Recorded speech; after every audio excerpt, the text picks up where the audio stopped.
Jurassic World Rebirth had some awesome trailers, but that doesn't necessarily translate to the movie that we got.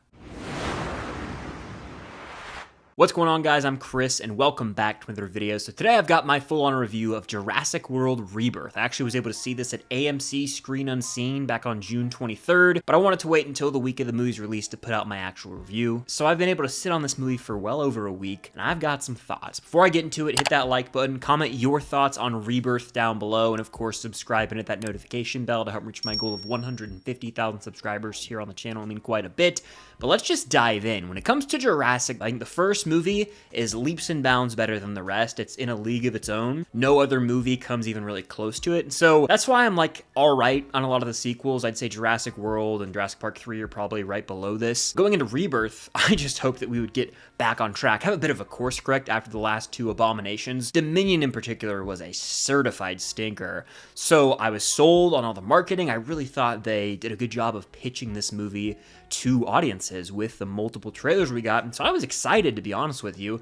Then I got word of mouth that the Screen Unseen might be Rebirth. I had to go purchase a ticket, and I walk out of the movie, and unfortunately, I found this to be pretty damn underwhelming. Rebirth, does it really revive or revitalize the franchise? Is that title warranted? We'll talk about that all in a second. I want to start with some of my pros, though, because I don't think this movie is an abomination. In fact, it is a big step up from the last two. It's better than Fallen Kingdom, and it's better than Dominion. It's much more watchable and just all around enjoyable than those two movies that I find dreadful to sit through. I will say that the highlight of this movie is the concept. The setup is there. There's a great concept at the start of this film, and I really thought they could do something special with it, but it doesn't fully reach the heights that I wish it could have. There are a lot of half-baked ideas here, and the movie fails to really full send on what it promises the audience out the gate.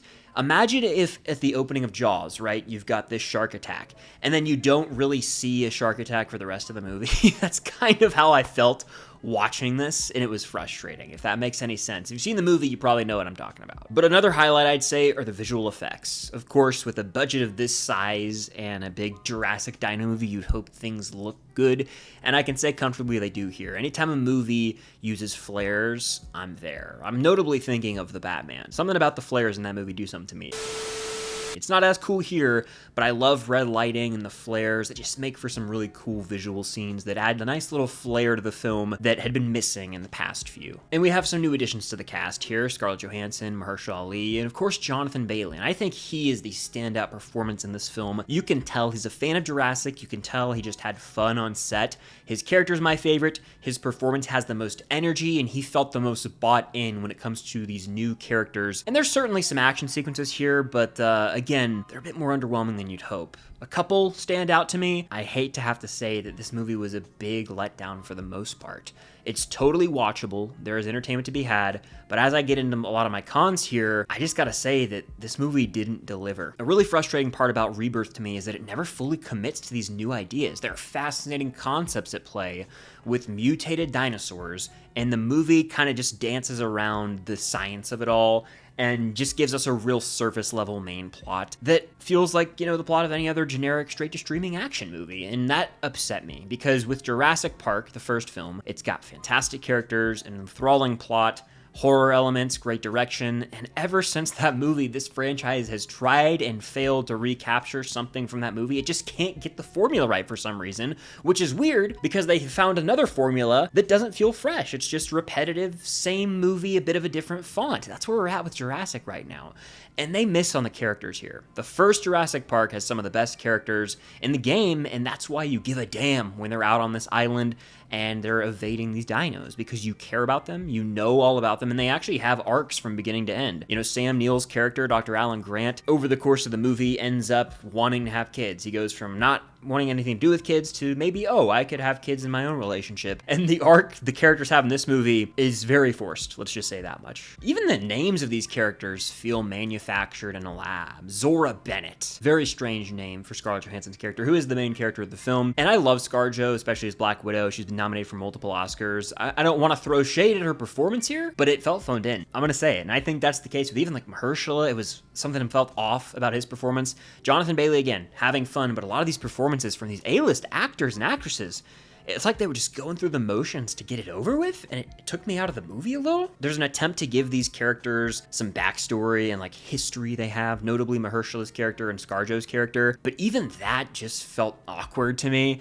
and I never bought into the fact that these two had been on missions and have like a friendly history together. A lot of it, again, just felt forced. Then you get to the elephant in the room, the fact that these new characters I've addressed are like half of the main characters in the film because a family somehow is tied into this crap, and when that family comes in, I was just like, oh Lord, what are we doing? You've got a father sailing with his two daughters and one of his daughter's boyfriends, and I'm just gonna say that the boyfriend of that daughter is an insufferable prick. He is the least likable character in this movie. I didn't find a single action that he did funny. None of his antics were funny. He was just a kid who deserved to honestly get slapped silly and put into his place because he's just a little punk, and the movie never made me like him. Ugh, it was cringe. It was eye roll. Every line he said, every moment.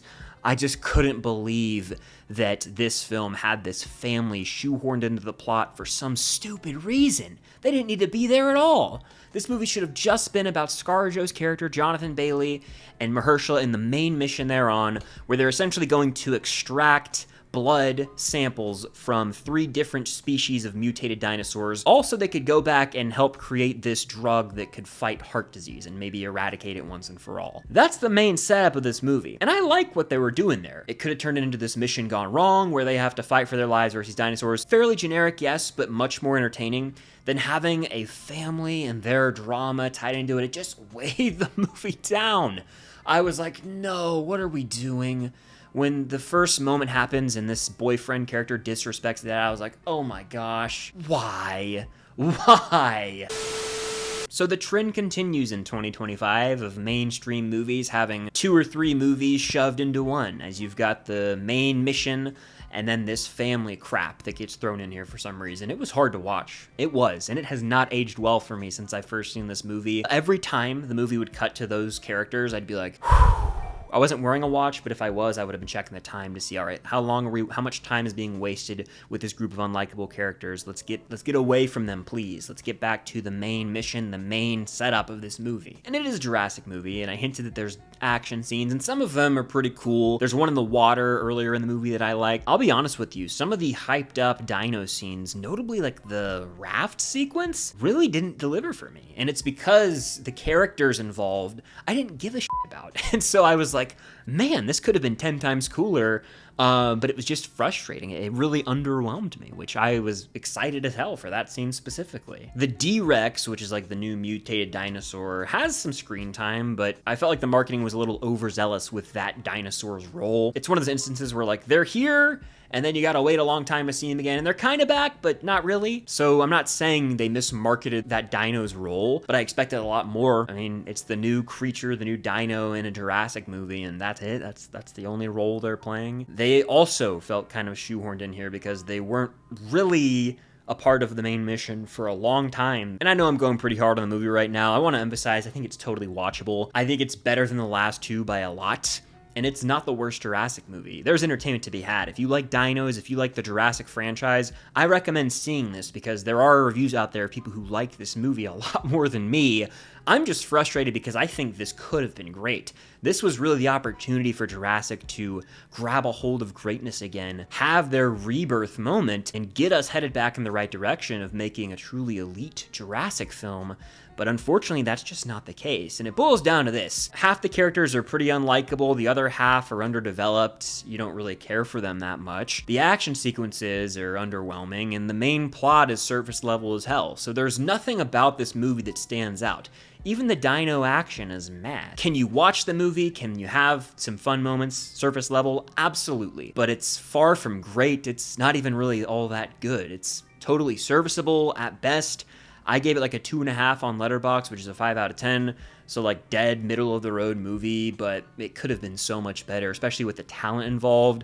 I just walk away going, man, what could have been with Jurassic World Rebirth? With the title of Jurassic World Rebirth, you would hope this movie would switch some things up, try something different with the formula, and even then, it doesn't do that. So Rebirth, I don't know if that's the proper title here because it's more of the same, essentially. But those are my honest thoughts on Jurassic World Rebirth. Let me know yours in the comments down below and hit that like button. Of course, subscribe and hit that notification bell to help me reach my goal of 150,000 subscribers here on the channel. It means quite a bit. But that'll do it. Until next time, I'll see you guys later.